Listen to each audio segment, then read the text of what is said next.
Hey, welcome guys. Today I take you back in time to the glorious days of the Sega Master System. Get ready to dive into the 80s, when pixels were few, but emotions were many. They will be quick, ironic and a little ruthless reviews. So, sit back and get ready to discover the best and worst of these classics. Let's go! Speed lovers, start your engines. In Hang On, pretend to be a MotoGP rider, but without the risk of breaking bones. With smooth graphics for the time and responsive controls, it almost feels like you're flying on a paper motorbike. After 5 minutes of playing, you realize that the real enemy is not time, but the boredom that comes with the monotony of the routes. But hey, it's still a classic. If you thought a kid armed with a laser gun and bouncing balls was normal, then Teddy Boy is the game for you. You jump through mazes that look like they were designed by an architect in crisis, take down enemies that resemble evil candy, and you constantly ask why. It's an addictive arcade platformer, but you might mistake it for a strange dream after an evening of sweets. Absurd, but strangely fun. Virtual soccer friends, welcome to the apotheosis of rigid control. Great soccer makes you feel like you're piloting a tank instead of a soccer player. The ball is square, the movements are a mix of ballet and wooden blocks, but hey, for a game from '86, it has a certain retro charm. Well, the name Great is perhaps a little too optimistic. Ready to solve puzzles in a medieval crypt, wielding a giant hammer? In Pit Pot, you wander through meaningless rooms, defeating enemies that seem like they came out of a disturbing fairy tale. The advantage? It's a surprising mix of adventure and puzzle, but the puzzles are so cryptic that you might solve them by accident. I mean, good luck getting out of them.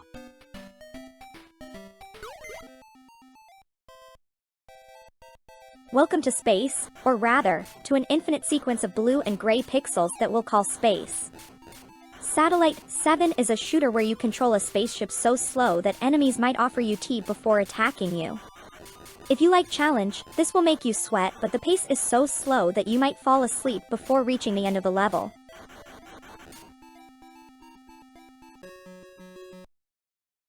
Step into the cockpit of an F-16, or so they tell you. In reality, in F-16 Fighting Falcon, you appear to be controlling a dot on a static screen while trying to avoid other dots. It's realistic enough to make you appreciate the real flight simulators. The worst flaw? You could confuse the game's action with a game of Pong. Tennis fan? Don't expect too much realism. In Super Tennis, the characters are pixels swinging invisible rackets. The movements are more like jerky jerks, but once you get used to it, there's fun to be found. The matches are quick. But ball control is non-existent. Be prepared to lose due to the game's mysterious physics.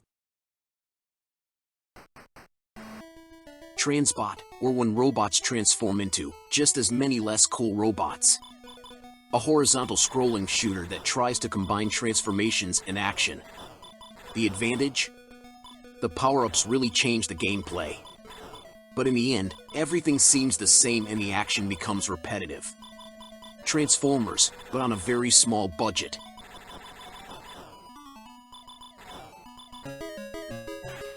Want to be a hero? Well, get ready to fight waves of enemies that look like they came out of a cosplay festival. My Hero is a beat-em-up that has you racing against endless enemies to save the girl. The game is simple and straightforward. But the difficulty is so high that the real hero is whoever manages to overcome the first level.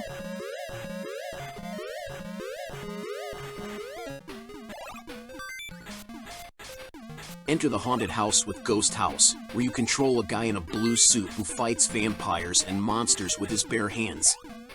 Colorful graphics and a 60s horror movie feel. Fun and challenging, especially with the precise jumping mechanics. Sometimes the controls will make you scream louder than the ghosts themselves.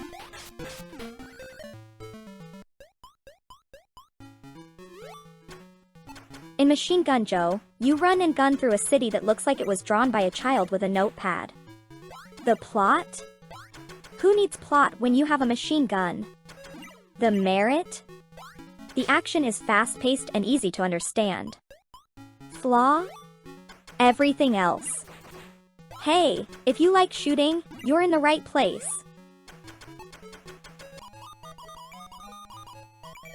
Welcome to the psychedelic world of Fantasy Zone, where you control a ship with wings in a world of candy and colors that will give you a headache.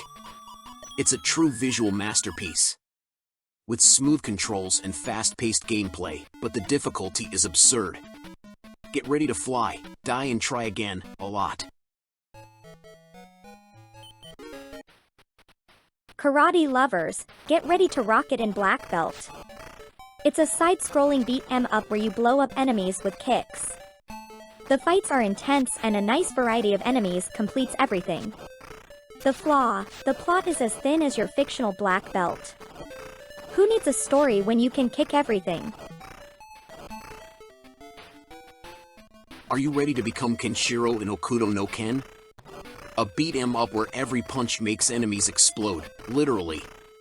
The game is faithful to the manga, and seeing enemies explode is incredibly satisfying, but the controls can be a little stiff, but you're already dead, so that's okay.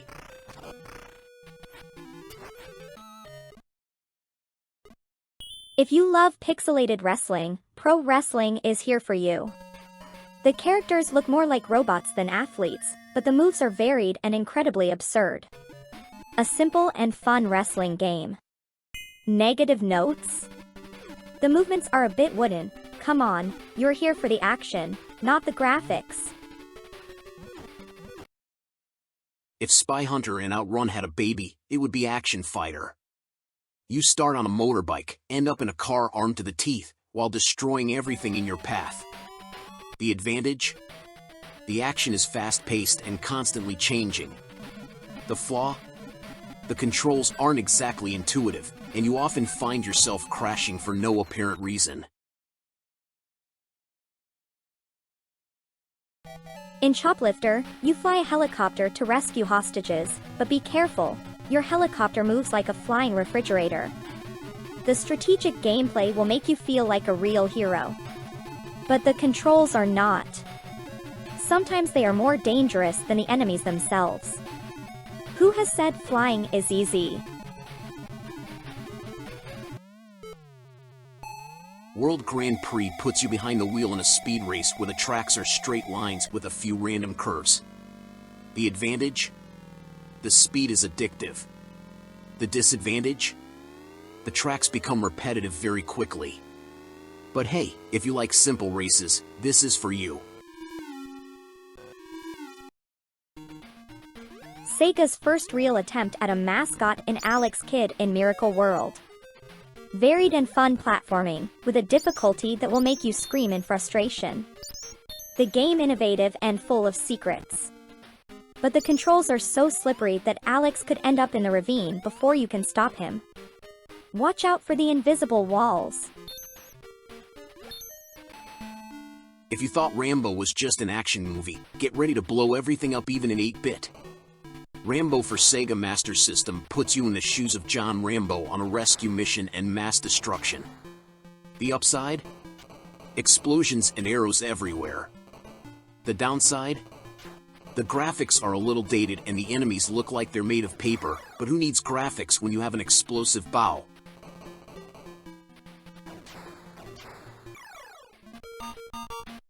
You pilot a spaceship in a universe where aliens never give you a moment's respite.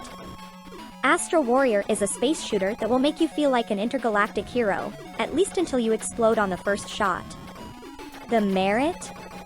The action is frenetic and demanding. The flaw? Sometimes you feel like you're fighting more against the frame rate than against the enemies.